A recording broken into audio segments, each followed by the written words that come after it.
एक बड़ी पुरानी बात है, कहते हैं क्षमा शोभती उस भुजंग को जिसके पास गरल हो, वह क्या जो दंतहीन विषहीन विनीत और सरल हो। कोलंबी ये भारत पहुंचे हैं और बड़ी मजेदार बात क्या है, जब इनका विमान C-40 पाकिस्तान के आसमान से गुजर रहा था ना, तब सोशल मीडिया पर यह बहस चल रही थी कि पाकिस्तान में अमेरिका से कोई बड़ा आने वाला है, पाकिस्तान यहाँ सुलह करवाने वाला है, देखो पाकिस्तान की तकदीर बदल गई है, वगैरह वगैरह। लेकिन इसमें कौन थे? इसमें थे टॉप अमेरिकी डिफेंस के अधिकारी एल्ब्रिज कॉल्बी। एल्ब्रिज कॉल्बी अब यहाँ उतर गए और उतरने के बाद इन्होंने 18 से 20 मिनट की एक स्पीच, और ये स्पीच ना बहुत ज्यादा महत्व। आखिरकार अमेरिका को भारत ने झुका दिया है और अमेरिका को भारत की बात माननी पड़ रही है। आखिर ऐसा क्या है इंडो पैसिफिक में जिसकी वजह से अमेरिका को बात माननी पड़ रही है? लेकिन इन्होंने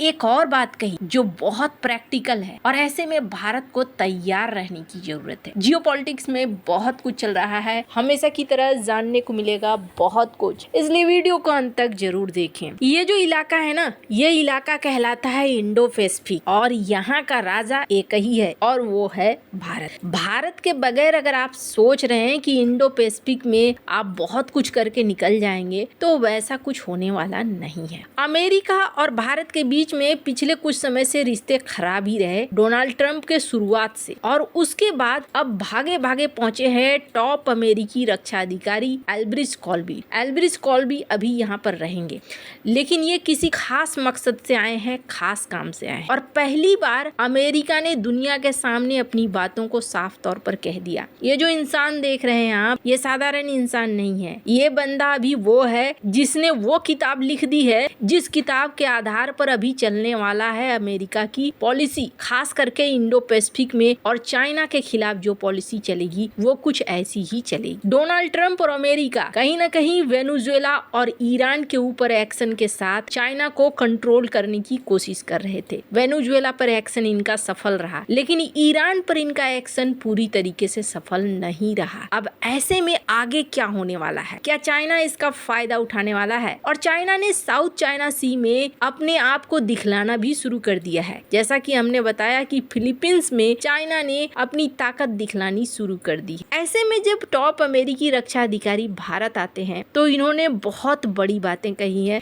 इनका ये पूरा भाषण 18 मिनट का बहुत खास है। मैं इसके कुछ अंश आपको दिखाऊंगी, लेकिन ज्यादातर मैं आपको बताऊंगी। पहली चीज इन्होंने क्या कहा? संयुक्त राज्य अमेरिका मानता है कि भारत इंडो पैसिफिक में केंद्रीय भूमिका निभाएगा अगर पावर का बैलेंस करना है तो। इसलिए अगर भारतीय लोग मजबूत हैं, आत्मविश्वासी हैं, तो ये भारत के लिए ही नहीं अमेरिकियों के लिए भी अच्छा होगा। दूसरा, दोनों देशों को फायदा होगा अगर इंडो पैसिफिक में कोई एक शक्ति क्षेत्र पर हावी न हो। दोनों को खुला व्यापार और नेशनल ऑटोनॉमी से लाभ है। तीसरा, अमेरिका और भारत को हर मुद्दे पर सहमत होने की जरूरत नहीं है। महत्वपूर्ण ये है कि हमारे हित और उद्देश्य सबसे बुनियादी मुद्दों पर तेजी से एक साथ आए। अब इससे आपको क्या समझ में आया है? 18 मिनट के भाषण के कुछ अंश आप सुनिए, फिर मैं आपको बताती हूँ इसका पॉलिटिकल मतलब बहुत ज्यादा है। Well, thank you very much,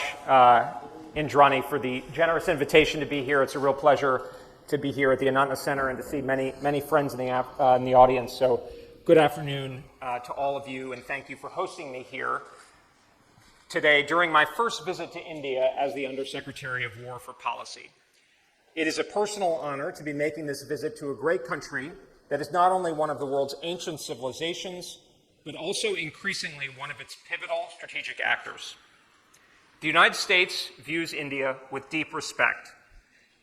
इन्होंने ने कुछ बातें साफ साफ कह दी। इन्होंने जयशंकर की किताब द इंडिया वे की बात भी की और भारत फर्स्ट का तारीफ भी किया। द इंडिया वे में क्या है? दरअसल डॉक्टर एस जयशंकर की लिखी हुई ये किताब है। इसमें उन्होंने ये कहा था कि देखिए, नॉन अलाइनमेंट तक रहेंगे हम, लेकिन अब हम किसी महाशक्ति, किसी पूर्ण गठबंधन में नहीं जाएंगे। हम ऑटोनॉमी पर रहेंगे, हम ज्यादा एक्टिव रहेंगे, हम आत्मविश्वासी रहेंगे, और कोई हमें ये ना सुना सुनाए कि तुम इसके साइड आ जाओ, तुम हमारे साइड आ जाओ। हम अपने इंटरेस्ट को ऊपर रखेंगे कि हमारे लिए फायदा किस तरीके से है, और हम मल्टी अलाइन रहेंगे, यानी हम सबके साथ दोस्त रहेंगे, सबके साथ दोस्ती बनाकर रखेंगे। इसे कहते हैं कि रणनीति निर्धारित करने के लिए मैं किसी के दबाव में नहीं रहूंगा। अगर मुझे रूस से तेल खरीदना है तो तेल खरीदूंगा, अमेरिका के साथ क्वाड में सहयोग करना है तो करूंगा, चीन के साथ अलर्ट रहना है तो रहूंगा, ईरान से चाबहार पोर्ट का समझौता होना है और अगर ये हमारे हित में है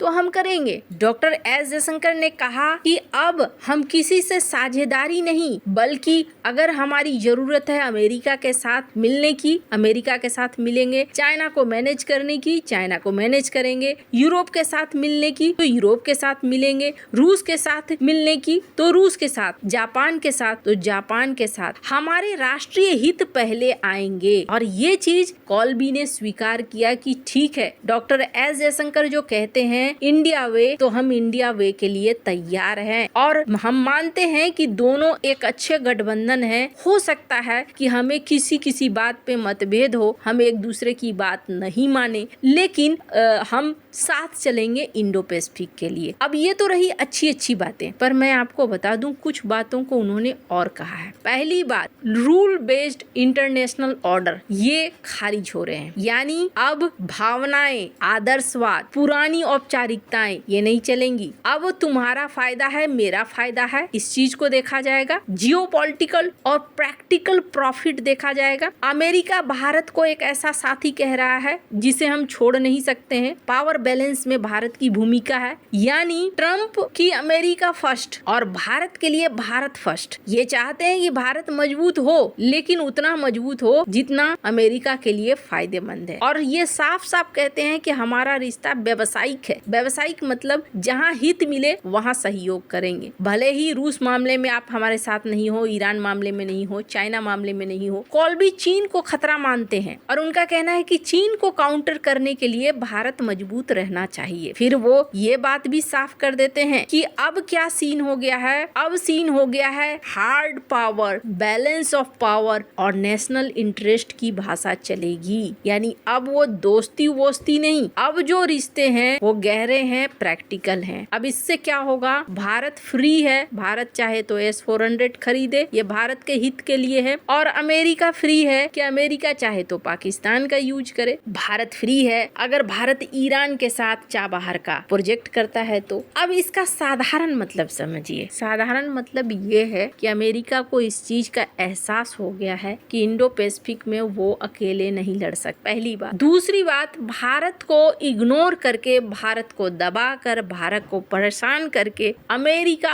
अपने लिए ही मुसीबत को बुला रहा है। इसलिए अब अमेरिका इस बात को मानने को तैयार है कि आप फ्री हैं, आप अपने हिसाब से चलिए, लेकिन जहां हम दोनों के हित मिलते हैं वहां हम दोनों मिलकर साथ काम करें। वैसे आपको क्या लगता है, भारत को क्या करना चाहिए? कमेंट कर अपनी राय जरूर बताएं। जल्द मिलते हैं अगले वीडियो में नई खबर के साथ।